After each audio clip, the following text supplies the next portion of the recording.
This is practically like the way I describe quicksort, right?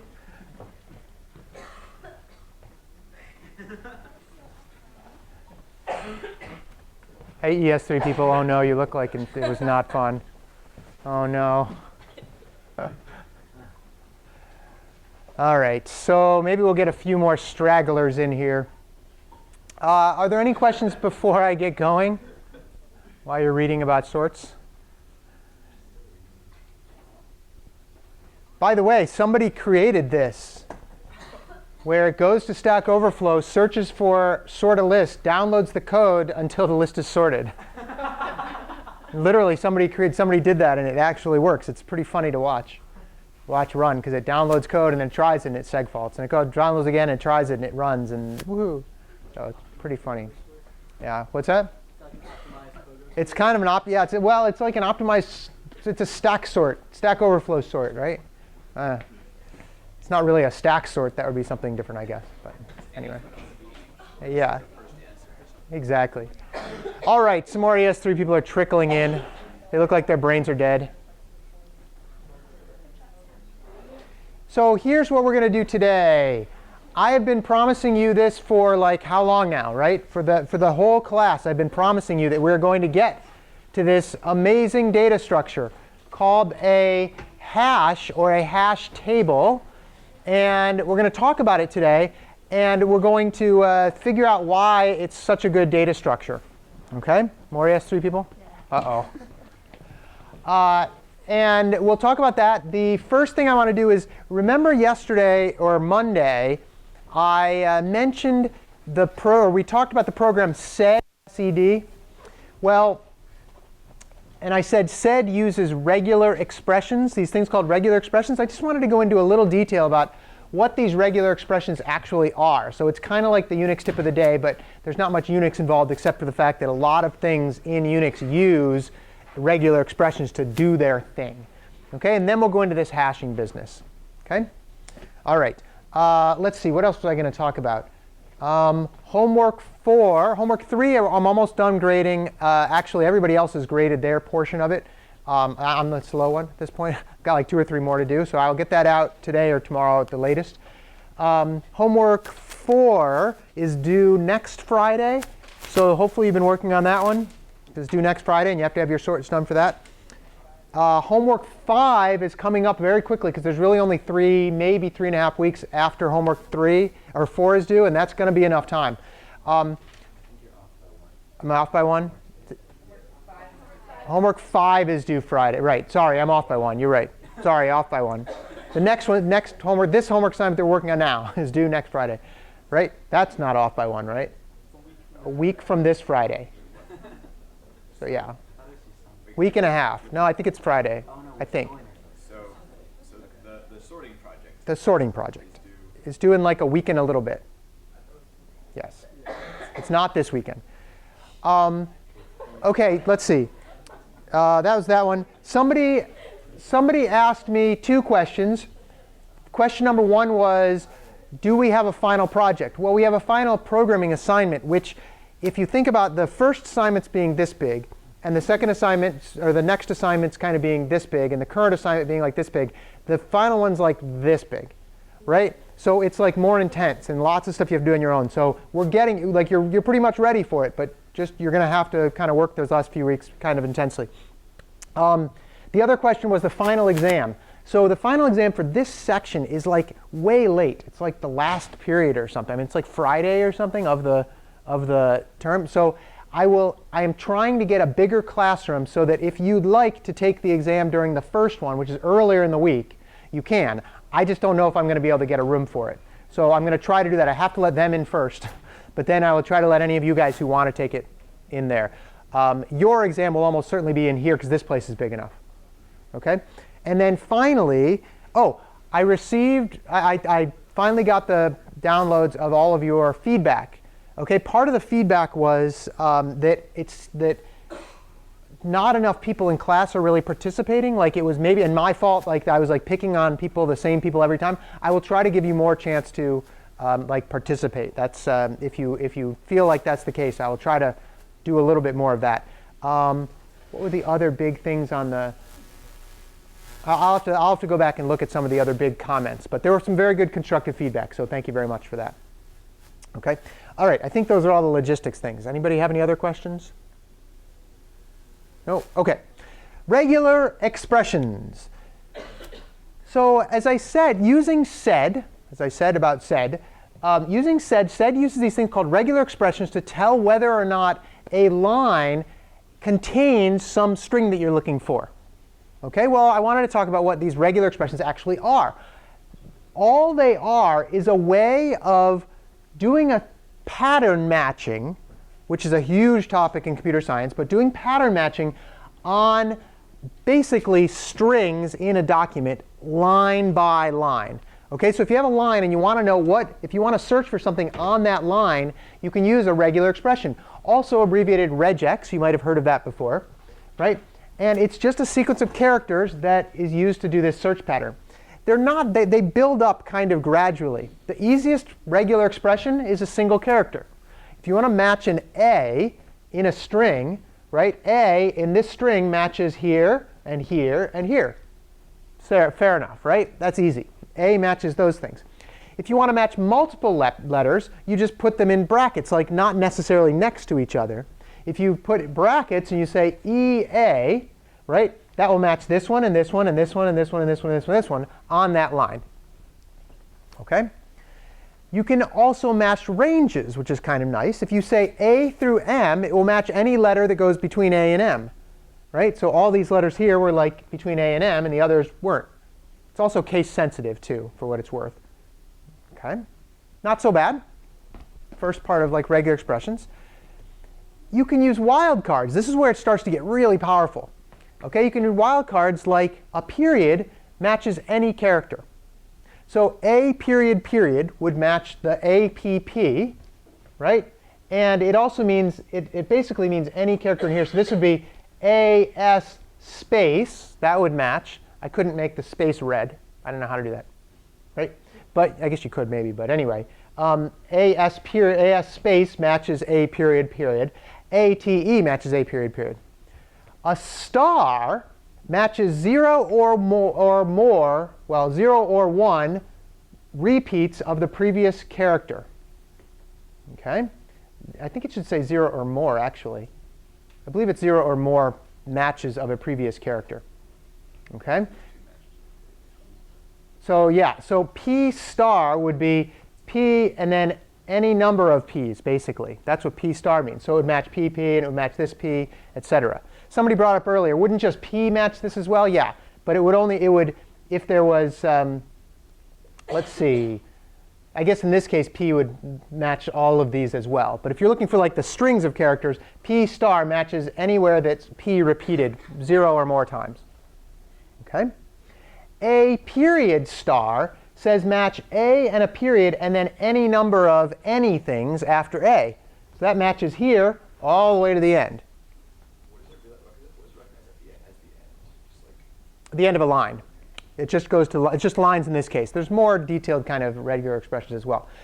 You can also say, hey, what if I want something that begins the line or ends the line? So you can anchor them here, right? So you use this little caret symbol to say the beginning of the line, or a $ sign to mean the end of the line. So if you match caret THE, that would match here, the whole thing, right? Because it starts with THE. OK?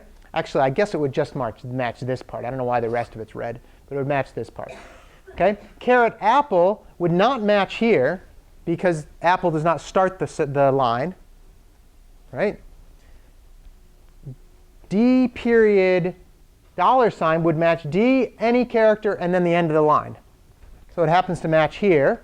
And by the way, the period is any character, so the fact that it's a period doesn't matter. It's a wild card. OK, you get how we're building these things up? These things are like super duper powerful, as it turns out. And when you get into like theory of computation and some other classes, you will talk about these all the time. I'm just giving you kind of a flavor for them. If you want to include a special character, like what if you wanted to search for a period? You put a backslash in front of it. So poisoned / period would only match poisoned period. Right? Same thing here would not match this one because there's no period after poison. And this one, poisoned with the period, is it a wildcard anymore or a regular period? It's a wild card, so it actually does match this one. You see? So I just wanted to give you a flavor of that. You can go look up. There are like a zillion different references online that talk about regular expressions. A million of them, actually.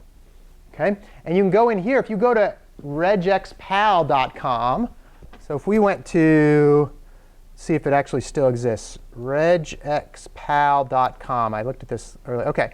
So write your regular expression here. So let's say the test was pretty darn hard. Don't mean to drag up any bad memories, but OK. And if we look for, let's start looking at, let me zoom this in a little bit here. OK. Let's look for, I don't know, test. There you go. Right? What if we did t period period? Right? It would find anywhere there's a t and a period, any other two characters, right?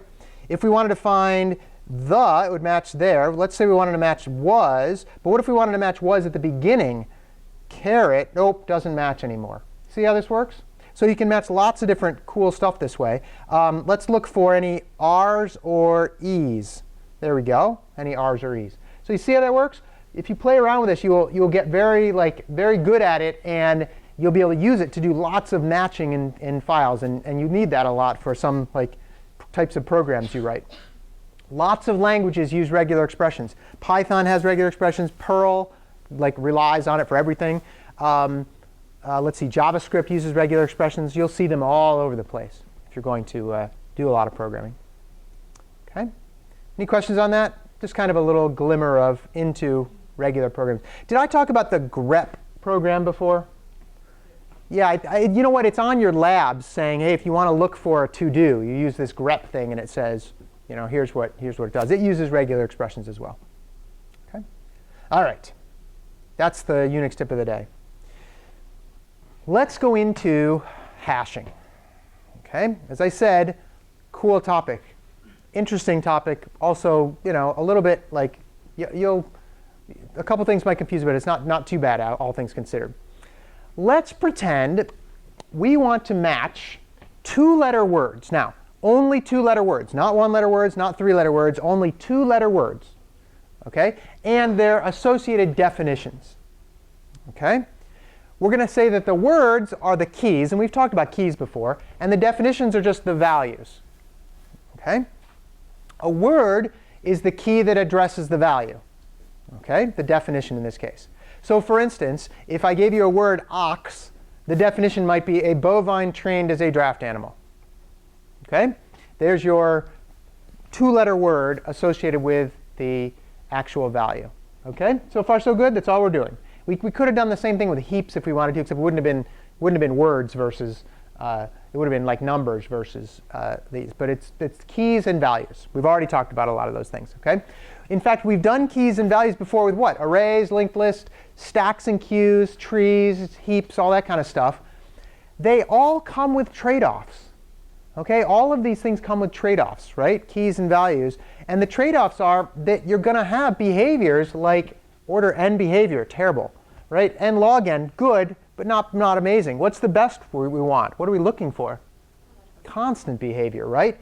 So what we want is to be able to do find, insert, and remove without worrying about logarithmic behavior or order n behavior, right? We can kind of do that with tries, but sometimes our data doesn't make sense in a prefix kind of way. But we want to be able to do that. Guess what? OK, we can. This is where hashing comes into play. OK, it's a completely different method than what we've been doing. Before, we were taking the value and we were storing it in some array based on some property of the array, right? Like hey, it's got to be or in a tree based on the some sort of property of the tree itself or the nodes. They have to be bigger than their parent or less than their parent. We're going to throw all that out the window and do this differently. OK, what we're going to do is we're going to call this. We're going to create these things called hashes, and we're going to do this thing called hashing. Okay? To do hashes, we perform or use a hash function. Basically, a function, it's a mathematical function that we're going to apply to our data, which is kind of cool. We call hashes lots of things. We can call them hashes, we can call them hash values, we can call them hash codes, hashes, whatever. Okay?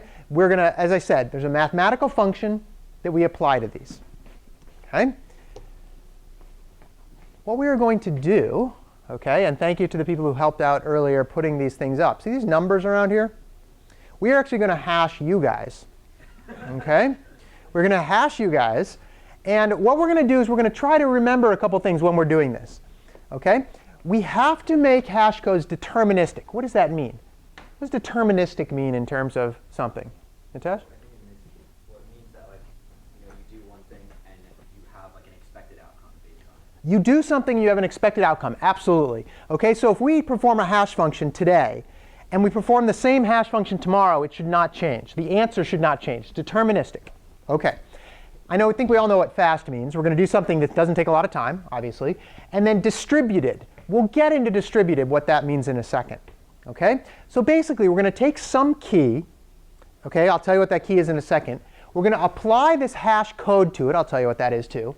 We're going to apply what we call a compression function. You'll see what that means. And then we will then have our hashing done. Okay? I know that a lot of that you're like, what are you talking about? Let's practice it. Okay? Here's what we're going to do. We are going to do a hash based on your birthdays. Okay? So try to remember what your birthday is. Try to remember what year you were born, et cetera, et cetera. Okay? And here's what we're going to do. Okay? The first one is this. The decade of your birth year. Okay, so if you happen to be born in the 1940s, right? If you were born in 1942, which I doubt any of you were, okay? If you were born in 1942, take that birth year, okay, just the decade, like the 40s, not the 1940s, just the 40s. You're going to divide it by 10, and then you're going to do the modulus operator on it by 10 as well. So for 42, divided by 10 would give you 4. Modulus 10 gives you 4, right? So 4 modulus 10 gives you 4. Okay, do you think you can do that? Whatever your year is, divided by 10, do a modulus of 10. Now, this involves getting up. You have to get up, and you have to go to the respective number that this hash is for. Okay, so everybody out of their seats.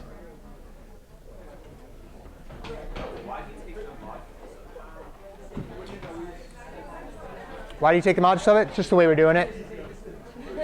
Just the way we're doing it. There you go. It'll work both ways. Yeah.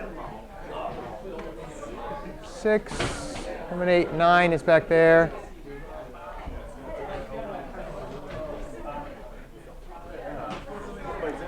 What are you doing? What's your birth decade? Well, 90. Okay, so 90 divided by 10. It was 9. Okay. So Hash for modulus 10. I was So 9. Yeah, 9. Okay. You guys are the slowest people. We're not fast. You're not fast in getting to your thing, yes. Okay, now, you guys are all clumped in one location, it looks like. Although I'm not sure I believe all of you. Okay, so is this deterministic? Like if I ask you tomorrow to take your birthday again, your birth year, do it divided by 10, modulus 10, is it going to be the same? Okay, so it's definitely deterministic. Was it fast? Was it hard to figure this out? No, I mean, it wasn't too fast. This is actually 2 little quick calculations. Was it distributed? Yeah, so why isn't anybody over near the 4? No one was born in 1940s, right? And why isn't anybody in the 5s or 6s or 7s, right? Because of all this, right? You guys are all clumped over there. So this is a terrible hash function given the parameters here. Why is it terrible? Because you're all having to scrunch up like you're on a subway, right? Okay, let's look at another one. Let's just take the last digit of your birth year, modulus 10. Okay, the last digit of your birth year.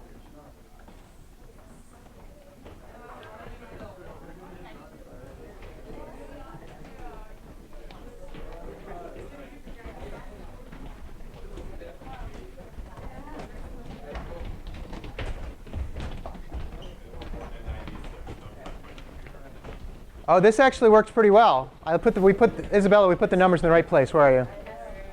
There you are. We put the numbers in the right place. OK. Was this deterministic? Yes. Yeah, of course it was. Your birthday hasn't changed.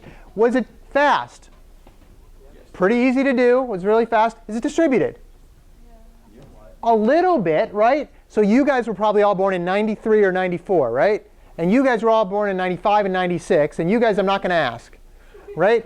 And I'm not going to tell you where I would be. But the point is that it's more distributed, but there's still lots of pockets because it turns out that college is 4 years long, and most of you guys are going to be in 4 different groups, right? Maybe 5, depending on whether you're a little older or younger, right? So that's how that's a little bit better. We're getting a little better, okay?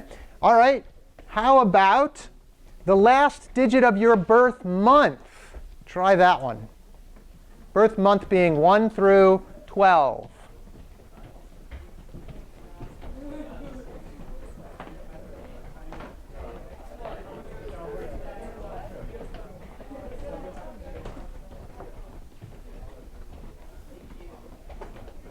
All right. Are you the only one back there on the 0? How do you do a 0? Last digit of your birth month. OK, last digit of your birth month. Right. It makes sense. Yep. So is this deterministic? Yes. Is it fast? Yes, it's fast. Is it distributed? Ah, look at this. Now you're not scrunched together like you're in a subway anymore. OK, is it perfectly distributed? What might be different about this one? Which group should have a few more people? 1 and 2. Anybody else? 0. How about 0? No.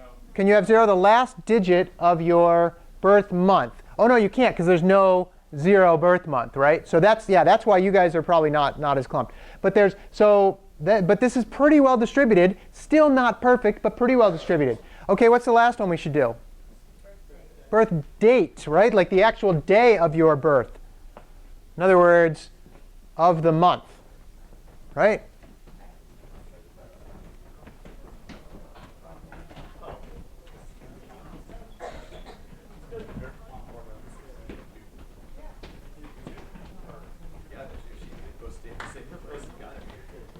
While you're there, see if anybody else has your birthday. I know we've got a couple duplicates.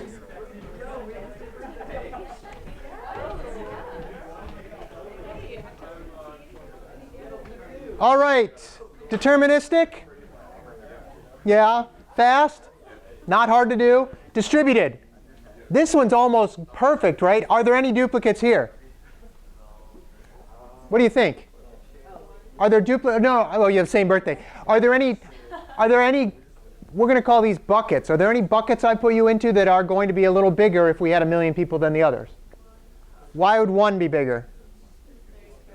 31st and 11 and 1 and 21, right? So there's 4 different people, groups within that. Any others?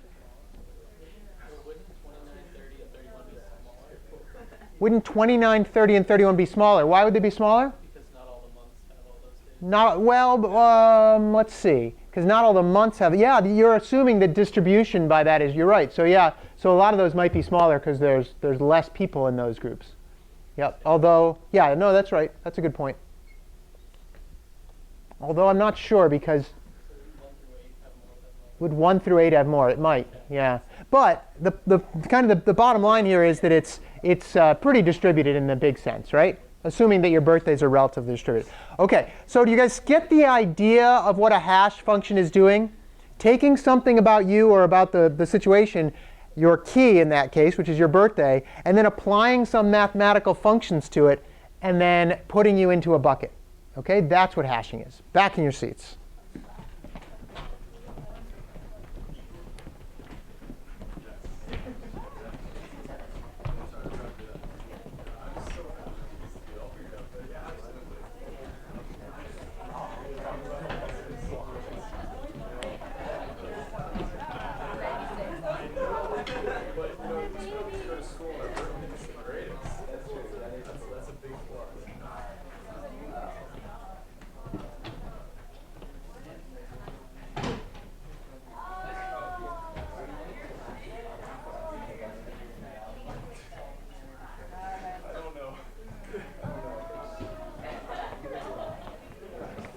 OK, so now that we know a little bit about hashing, OK, kind of the idea, let's go into a little bit more details about a particular hash, going back to this 2-digit words that we're trying to hash. OK, take the example of ox. We could set up a correspondence between a letter and a number, just like what we did for the tries, right? And it's already done in like the ASCII system. But let's make it easy enough that A is 0 all the way up to Z being 25, and everybody else is in the middle. One possible hash function for ox, okay, would be to do the following, to say 26, which is the numbers in the alphabet, times the value of O, which happens to be 14, plus 1 times the value of X, which happens to be 23. That will give you some number. In this case, it happens to be 387. And the question is, why does it work? Like, why did I pick 26 here and 1 here? Any ideas? What do you think, Cecily? Yeah, we're counting in a base 26 system. OK, I'm not sure this is going to come out on the video very well, but we're counting in a base 26 system. It's just like 423, right? This is 3. This is 0. This is what? 10 to the 0 plus 3, right? Which is 1. Or sorry, 0 plus 3, right? Times, or no, I'm doing it wrong. What am I doing? I guess I don't know my numbers. Hang on. Right? This is 3 plus 2 times 10 plus what? 4 times 100, right? So this is basically 4 times 100 plus 2 times 10 plus 3 times 1, which is the exact same thing we're doing here, except in base 26. That's really what we're doing. Which means that for a 2-letter word, are you ever going to get any duplicates? Can you ever find 2 words of 2 letters that duplicate the number? You will not. OK, that's kind of neat. All right. So we can set this up. At is another example. 26 times 0, because A is 0, plus 1 times 19, which is T, right? And that would give you 19 for the word at. But you're never going to have any overlaps. Cool. OK. Why is this order 1 behavior? Well, let's see what we can do with this. At goes into an array at what position? 19. If you know at is at position 19 and you store the definition at 19, if you get at and are searching for it, you apply the hash function. It says look in bucket 19. You go to bucket 19, and there's the answer. OK? If you're looking for ox, what bucket do we go to?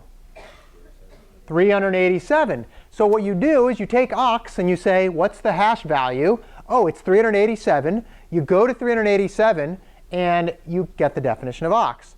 Now, that's random behavior, which means that you don't have to walk through any lists. You don't have to do anything. And does the hash function depend on the number of words we put in our dictionary? Not at all. Constant behavior. OK, woohoo, we win. Let's go home. Right? That's like this is maybe not perfect, but we're getting there. Yeah? When people talk about like hashing a password and not just storing it on like plain text, like, are they talking about running a function kind of similar to this? Yeah, hashing a password is interesting. It's a very similar concept. You apply a mathematical function to the password, and then you get the value. What's interesting about it is for ox or for at, can we go backwards and find out? Can we go backwards from 387 and say it must have been ox?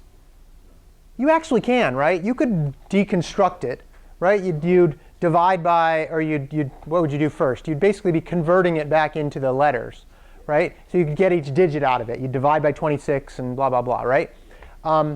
You can do that. You can't do that with a password. That's the idea. They're what we call one-way functions. We'll talk about that on Monday, actually. Yeah, good question. OK, so we've got our behavior here, which is what we like. OK, we've got our constant behavior. Woohoo. OK. Well, let's see. If the hash function is fast, all of the operations are fast. And yeah, this is exactly what we were talking about, right? We can do these. We can put the value into the array, which takes constant behavior. We can find it with constant behavior. That's awesome. No more of this binary search business. We apply the hash, go exactly to the value. There it is. Perfect, right? And we can delete the value because we can find it and then delete it in constant time. Awesome. Okay. So 2-letter words and values. This is the same slide here, right? Is this efficient so far? Yes, it's very efficient. Okay. Well, how many different words can we store? How many do we need to? How big does our array need to be? Why does it need to be 676 digits long, or spaces? Why do we have to have 676 spaces in our 2-letter word dictionary? What do you think, Alan? So for every, the first letter would require 26 spaces, and then for the second space, every single letter would also. Yeah, let's think about it. The word AA goes into which position? 0. The word ZZ goes into what position? 675, actually, right? Or is it 670? Yeah, 675. And that's how you actually figure out, like, that's how the maximum. Can we store every 2-digit word in this? Yeah, that's awesome, right? OK, so that's great. We need 675 different, or 676 different positions, right? Well, what happens? Sorry, before I go to this, anybody recognize this? You might not. Last year they recognized this. This is the Scheme language, otherwise known as Lisp. It's a very old programming language. Don't worry about that. Here is how we actually code this up. OK? Here's how we code this up. It's fairly simple. And I'll post this online. I forgot to do it so far. I will post it online. We have a hash code. I've defined some things up here to make it like you can kind of see what's going on. Don't worry about these definitions right now. But this means there's 26 letters. Words is 26 times 26. Right? That's all that means. Our hash code returns 26 times the character value at the first character of the array, or of the word, minus a, right? And then plus 1 times the second character minus a. And that gives you that number between 0 and 675. That's all the hash code's doing. OK? If you look at we actually have to define our array. Guess what? There's 676 values in it. That's words. Then we can insert into the array by very simply finding the hash code fast and putting it into the table in an array. It's just an array. OK? And then we can also do the same thing if we want to find the word. We have to do the hash code and return what's at the table there. Do you see how that's order 1 constant behavior? Yeah. If you're not getting all this, because it's a lot of like code on the board. By the way, some people said in the feedback, this is a problem with feedback. Some people said, do more code in class. Some people said, don't do so much code in class. Right? And it's like, I can't like do it both, right? This is the most code you will see today. But the point is that insert and find are both super duper fast, right? OK? All right. Now, this is for 2-letter words. What if we tried to store all the words that weren't just 2 letters? So I went and looked up the longest word in English. Any chemists in here? Anybody studying chemistry right now? Yeah, you chemists, you're the reason we have words that are 189,819 letters long. That's a long word, right? I don't even know if it's like real, but somebody's like defined it, and it's a chemical name for something. All right? Chemists are always like putting stuff together. It's probably a molecule this big, right? Who knows? It's huge. The longest published word is, I didn't even have a place to put it on. I mean, you can't put 189,000 words. Even the 1900 word one, I just had to abbreviate a little, right? It's like methylglutaminyl. Forget it. I don't know how to pronounce it. There's also the longest word coined by a major author, which is 183 letters long. Longest word in the major dictionary, I used to be able to pronounce this. I don't know how to pronounce it. Everybody's hopefully heard of supercalifragilisticexpialidocious from Mary Poppins, right? And various other ones, right? Shakespeare, the longest word in Shakespeare is honorificabilitudinatatibus, which sounds like something out of Harry Potter, if you ask me. But anyway, 27 letters. Now, our previous hash table was allowed to store 2-letter words. If we want to store longer words, how long does our array need to be, for instance, for supercalifragilisticexpialidocious?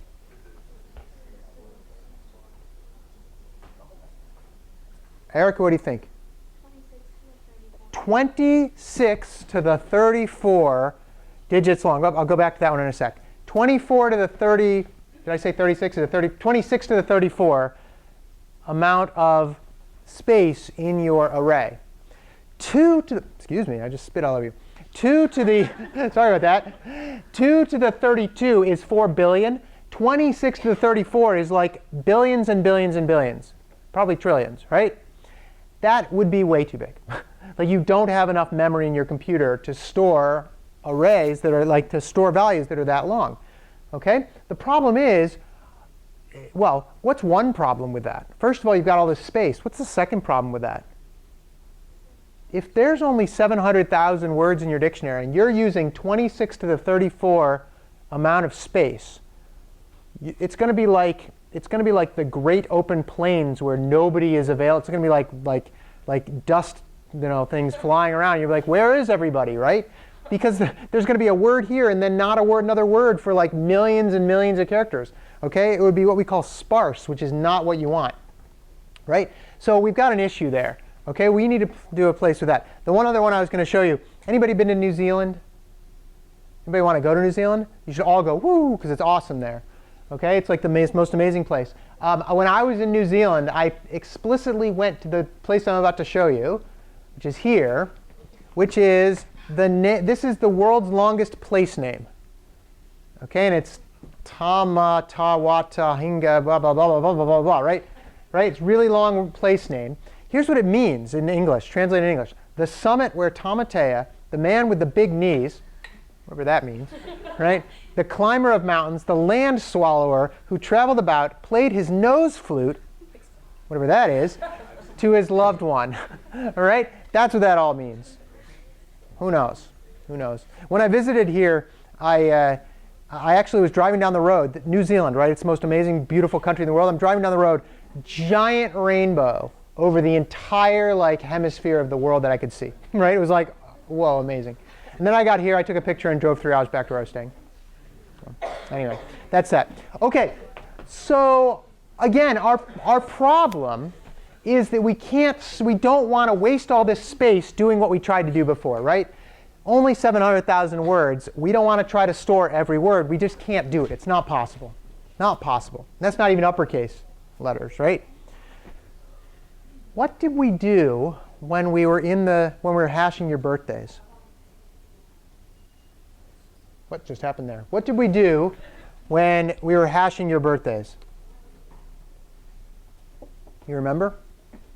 Why did you guys, why did you kind of go to 4 if your birthday was the 14th? Yeah? I didn't give a bucket for every day you were born, right? Isabel, that would have taken years to write, right? Where'd you go? There you are. It would have taken years to write all those numbers out. Isabel helped write the numbers, and so did John. It would have taken, you wouldn't want to write one for every, we just want to write 10 buckets, right? So what did we do? What was the mathematical thing we did to make it so that you all ended up going to a different, a bucket in a particular place? Which one? I heard it. The modulus operator. What you're doing is what we call compression. Okay? And that's what we're trying to do here. Okay? And we'll see how that actually works in a second. So if we want to be deterministic and map to a fixed number of locations, like the 10 buckets we've got here, right? We need to do something. We need to apply some what we call compression thing for it. Okay? And for a 700,000 word dictionary, we only want to have space for maybe 800,000 elements. We don't want to use trillions of elements to do this. Okay? But we want to store arbitrary words. We want to store supercalifragilisticexpialidocious. We want to store ox. We want to store that place name. We want to store whatever we can. So we've got to think of a way to apply that to make it work. Okay? It all comes down to the modulus operator. Okay? This modulus operator is basically the compression function that we end up using. It basically says, here's this long number. Apply the modulus to the number of buckets you have, and guess what? You all get a bucket. Okay? There's a bucket to go to in that small amount of buckets. Okay? We have then compressed this hash. Okay? I can define a couple things here. we've got the number of keys, lowercase n, and the number of buckets, uppercase n. And if we make uppercase n a little bit bigger than the number of keys we're going to store, do we at least have a place to store everybody? If we know there's 700,000 words and we've got 800,000 elements in our array, do we at least know if we can figure out where to put everybody, we've got a place for everybody? Yeah, so that's good. So this is kind of what we want to do here. OK? This is the same thing. This is the hash function. And the hash function is going to go from 0 to n minus 1. Notice I don't have a 10 over here. There are 10 numbers, but they go from 0 to 9. OK? All right. OK, so here's what we're going to do. We're going to have our array like this, and we're going to put some things into it. OK? We're going to have a table size of 10. Our hash code is going to be really simple. It's going to be the number modulus 10. That's all. And we're going to insert 7. Where's 7 going to go on here? 7 mod 10 is 7. OK, where is 18 going to go? 8. Where is 41 going to go? 1. And 34? 4. OK, you got it. How do we find 41? Do the hash function. 41 mod 10 gives you 1. Look in bucket 1. Is 41 there? We found it. Do you see what I mean? That's how easy find is. Hash the function, look in the bucket, it's there, we're done. Can we do a find max and find min on these? Not really. This is one place where hash functions don't perform very well. Because in order to do find max or find min, you have to know where all the keys are, or you have to just go through all of the whole function. And there's no order here. Like the ordering here is completely out the door. OK, there's no order here. Somebody asked in the other class, hey, can we sort things in a hash table? No. You're not going to be doing sorting with hash tables. OK? All right. What if we try to add 54? Where's it supposed to go? 54. Ugh. Right? We have a bit of a problem. Right? Houston, we have a problem. Why is this a problem?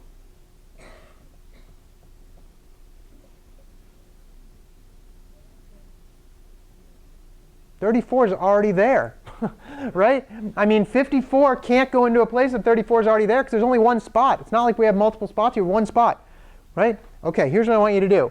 Take the next couple minutes. Figure out how we're going to solve this.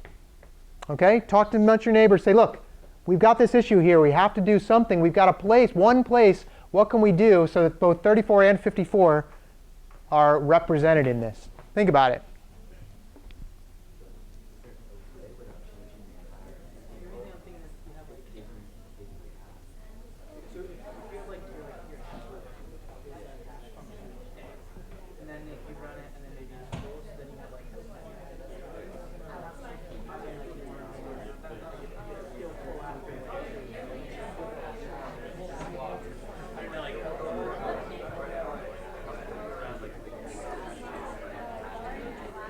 You don't know anybody to talk to. I know. You could turn around, you know. Sick or something. I don't know. What are you thinking? Potentially a linked list. Ah, not a bad idea. Not a bad idea. What else could you do? That's a good idea. Well, based on that, dynamic array would also. Dynamic array would work fine. Yeah, sure. You could add the values, but I don't know if that would still work. Like That would be a little tough. Could we put 54 in 5? in 5, It's empty. maybe. But then when you were looking, you would have to check to make sure that like you'd have to check 4 first, and then if it was full, then you would have to check it. Yeah. I like that, though. That would work, though, right? Good. OK, what do you guys think? Who has a good idea? Somebody from that corner who hasn't answered lately. Like back over on that side.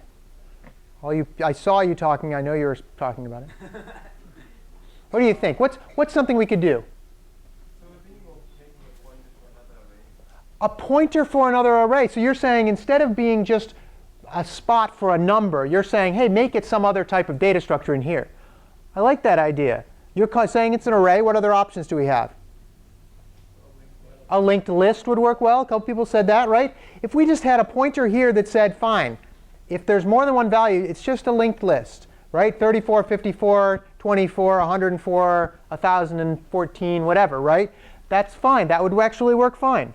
We could keep the same number of buckets and just have linked lists here. OK, yeah? This is kind of weird, but you could just store it as like 3,454, and then you know that each time you get to a 4, you reach a new number. You could store it as 3,454. What if you put 44 in there? You're in trouble. I like that idea, though, trying to somehow compress what's in there. That's an idea. OK, so that, yeah, go ahead. Another hash table. You probably don't want another hash. You might be able to do that. You probably could. I don't know that it's. You're going to run into the same problem, though, right? And then it's like hash tables all the way down, right? And then but maybe. I mean, if you want to, you can. The basic idea is some other data structure in here to hold these things. Now, what's the problem with that? What is it? Well, either way, we're going to have to use up all the more memory if we're going to try to store more stuff. But it uses memory, and what did we know was bad about this? What do you think, Rana? Oh, what's happened to our complexity?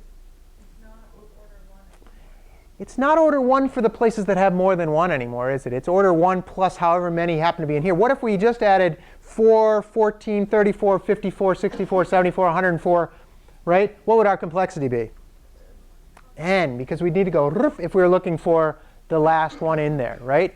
So that's not so good. OK? And yeah, it does change that. But here's the good news. The good news is we change that, but if we design our hash table well, you don't have to worry about it. It never actually grows big enough so that this becomes end behavior. You would not, if you were going to put 1,000,000 elements in here, remember, we want the number of elements in the table to fit a little bigger than the number of things we're putting in there, right? So if we were going to put 1,000,000 in here, we would not want to leave it at 10. Then it would be order n behavior. We would want to make it 2 million, or we want to make it 1.1 million or something, so we can fit everybody in. OK? But good ideas. All right, so what is this called? This is actually called a collision. OK? When you hash two things into the same bucket, many of you guys collided when we were doing the hashing, right? The only people that didn't collide, in fact, I guess you did, if you were born in like the 80s or something and you ended up in the 8 instead of the 9 during this thing, right? So, so those collisions happen, OK? And we have to be able to deal with them. It's when two hash codes or two hashes end up in the same location. OK?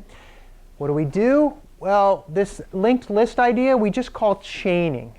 OK? It's really a linked list, or an array, or whatever you want. But basically, it says each bucket gives you either a linked list or some other data structure where you have all the elements pointed to by that one bucket. OK? And it works. Here's a question. I guess I'll give you the answer. How do we know which definition corresponds to the word? If you store a word, and if you have two keys, right, how do you know you've reached the one that is the, remember, before we were just storing definitions. What else do we have to store? We have to store the keys as well. OK, so you have to store the definition and the key, the value and the key. So now you know if the key is the one you're looking for. Because if you didn't store the key, let's say, when we went back here, we stored 34 and 54, right? But let's say those were just the keys. And instead of storing 34, we stored red, and 54, we stored blue. How would we know when we reached 34 if we didn't also store 34 in here? You have to know that. OK, so we store both the key and the value in the hash table. OK, I'll go over that again a little later. OK. I came up with this, and then I realized this is a crazy diagram. All it is this. You've got a table, right? A table points to some array, right? The array is then full of linked lists that go down to various things they're pointing at. That's all this is. OK, it's kind of like it should have been sideways, probably. But that's all this is, right? Element 0 here happens to point to novel and book, and then that points to supercalifragilisticexpialidocious and song, right? The key and the value. Key and the value.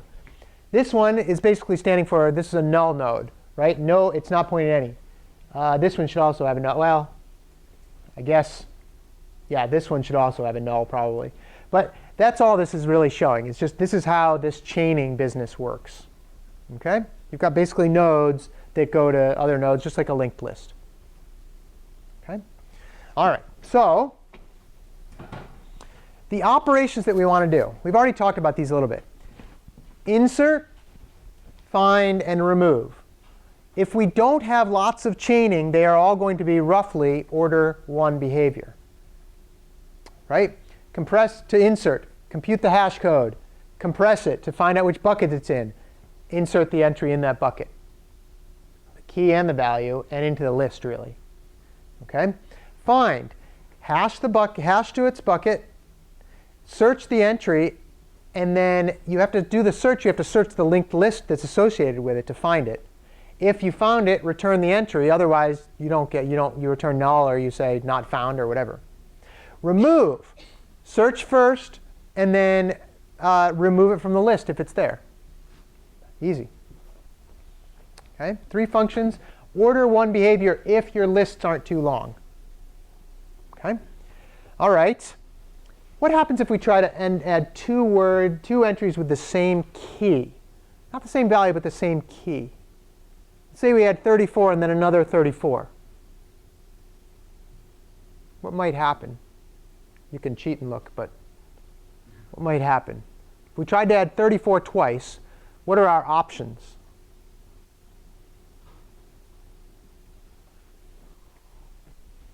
One option, just replace the old value with the new one. Python does this. If you do Python and you have what's called a dictionary in Python, which is basically a hash table, and you've got all these values in there, and then you say, hey, put this new value into the hash table, and it's the same value, the same key, it will just replace it. Whatever, it doesn't ask, doesn't care. You want to replace it, go ahead, replace it. That's all it does. Okay? You could also insert both and then have find or remove either give you just one or give you all of them. Whatever, right? You can't really determine the difference between the two, so you don't know which one to ask for because they're the same key. But you can return all of them or just return a random one, whatever you want. Whatever your application is what you do it based on. And that's true with a lot of these things, right? You base it on this application. Okay? All right. I like this sign. It's like very meta sign, I guess. If you hash something based on the object, don't go changing the object and expect to find it in the hash again. In other words, let's say instead of doing birthdays, I hashed you by your last name. Okay? And then 15 years go by, and we have a little Comp 15 reunion. Right? And you guys all come back here, and I hash you by your last names. Are you all going to go to the same bucket? Probably not. Why? Because people change their names sometimes, right? Sometimes when people get married, they change their names. And if you hashed based on the name, you wouldn't be in the same position, right? So I wouldn't know which name tag to give you because I, of course, would put the name tags based on your original hash, right? Wouldn't even find you, right? Because you got a new name. So don't go changing the object and expecting to find it in the hash, like in the table again, okay? You got to be very careful about that. Very careful about that. Sometimes that can go wrong with Python if you're doing specific types of hashing. It's a little tricky. Questions on that? OK. We already said that we want to have the number of buckets slightly bigger than the number of items we're going to put into it. You don't always know how many you're going to put into it. But as you expand, you can expand these things. You want to do what we call keep the load factor kind of low.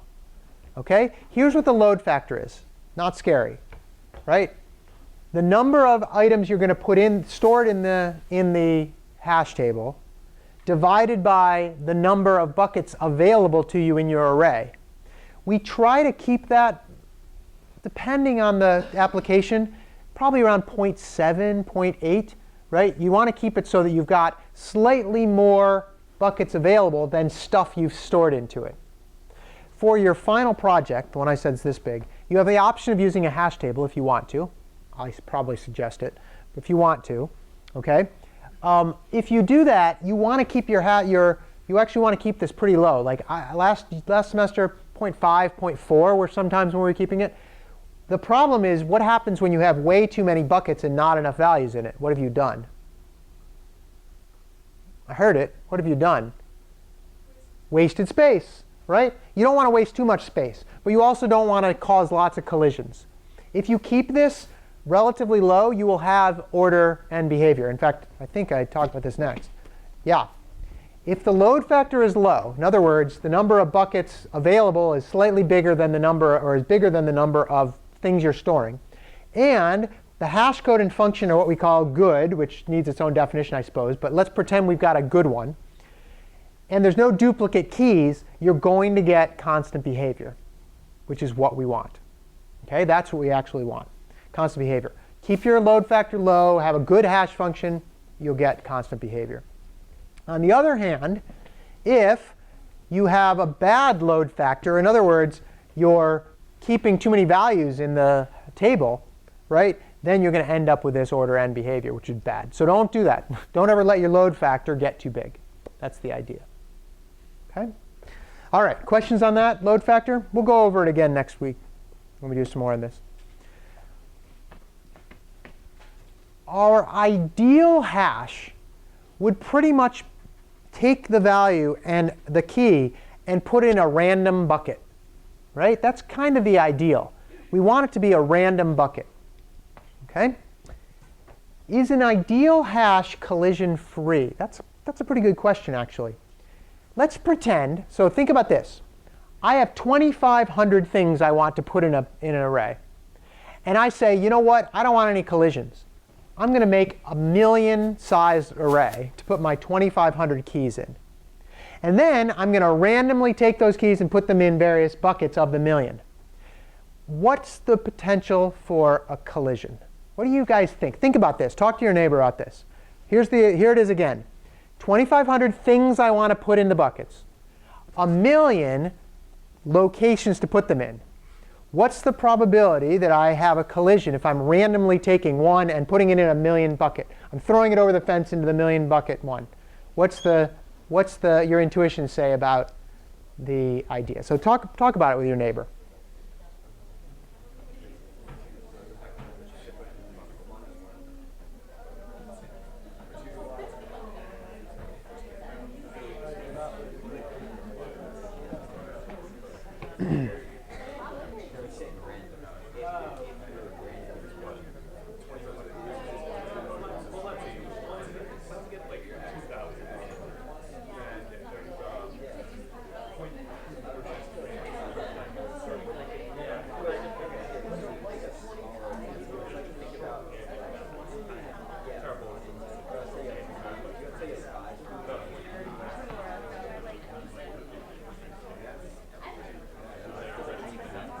Graham, what do you think? It's been a while, but I remember the video. Oh, that's right, you saw I it. think it's more likely than When you're watching the video, did you get up and walk around your room and pretend there were numbers? I put signs up around the room. Yes. I think it was higher than what your intuition would say, but I don't remember. Yeah, good, good. Okay.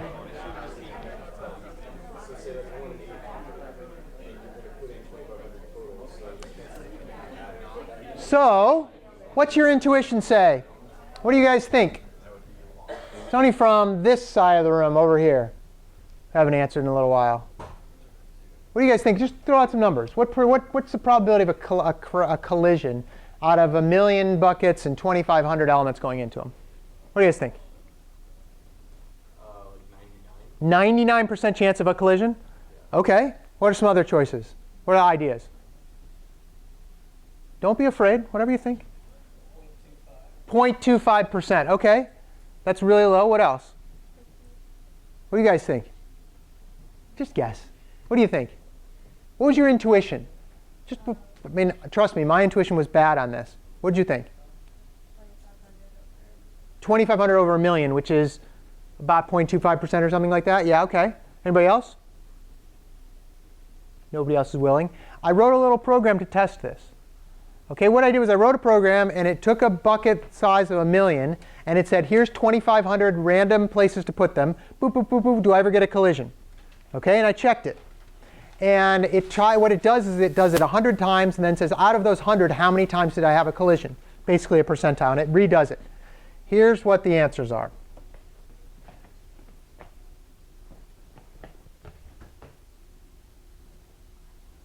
"95%, 93%, 97%. He's just going to keep doing this forever, right? Have you ever heard of the birthday problem? In math class, maybe, probability class. So some of you guys were over here earlier. Who had the same birthday in this classroom? You had the same birthday with somebody else, and you guys, yeah. So the birthday problem basically says, in a room of there's a room of so many people, what's the probability that two people's birthdays overlap of the same day of the year, right? Well, it's phrased a little different, but turns out to have a 50% chance of a collision, you know how many people you need? It's like 23, actually. I think there's 23 people. You need 23 people in the room, and then half the time, two people have the same birthday, right? It's a very intuitive sort of thing. This is the same one, right? Not intuitive. But if you're basically, it's like, okay, so the first one goes into bucket 1, and the second one goes into bucket 700,000. But because of this idea that, well, you're doing it 2,500 times, there's a pretty good chance. In fact, there's 97% chance that you're going to actually get a collision. Okay? What does that mean? It means you have to do, what did I say here? Yeah, it's 95% chance, I guess, for the hash table one. Okay? What that means is, you always have to deal with collisions. You can't build a hash table and say, no, I don't need to worry about collisions, right? Because you will have collisions. Like, there's not much you can do about it. Okay? You will have some collisions. Okay? Questions on that? That's an interesting observation about hashing. So let's go. The last thing we're going to do is this thing on compression functions. Okay? If we had an integer, and we said, look, here's the compression function, just the integer, right? That's what we did in that one where we did 34 and 54. We just said, here's the integer, and then we modded it by how many buckets we are. If there's 10,000 buckets here, okay? Actually, I guess the number of buckets doesn't really matter. Can you think of any issues with this? What if your data was all the same number? Would that be bad? Yeah, because it would all go into one bucket, right?